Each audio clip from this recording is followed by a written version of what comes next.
Spain and France have complained to Brussels over concerns the UK government is favouring British firms when it comes to awarding contracts worth billions of pounds. The new spat with the EU is in response to Boris Johnson's procurement policy for the British wind turbine industry. The EU, particularly Madrid and Paris, claim the UK's current policy could be in breach of the post-Brexit trade deal signed at the end of last year. Alarm bells rang after the government set an industry target of 60% of supply chains for new offshore wind farms to use UK-manufactured goods or domestically supplied services.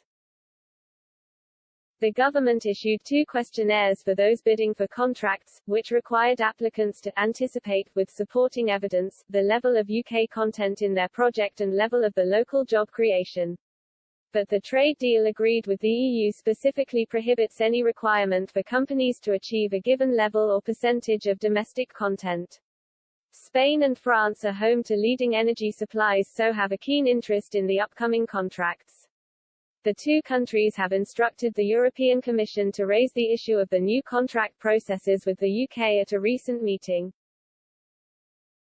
British officials confirmed the details of the questionnaire but said they had not yet decided on which companies to use or if the response to domestic supply chains will be given significant weighting. Sam Lowe, a senior research fellow at the Centre for European Reform think tank, condemned the plans and warned the UK could be in breach of its international commitments.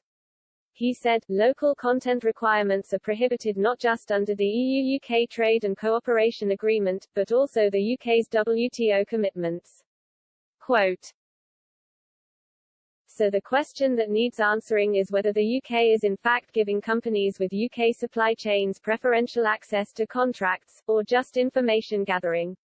The latter is fine, the former less so. The Department for Business, Energy and Industrial Strategy said the success of applications for UK contracts would not depend on commitments by companies over the use of local labour and services. It said, we are committed to supporting the UK renewables industry wherever possible, and building sustainable supply chains for low-carbon electricity, capable of delivering the offshore wind sector deal's industry commitment of 60% UK content in its facilities. However, in accordance with the UK-EU trade agreement, there are no mandatory requirements for supply chains to use UK products, or any other type of mandatory targets.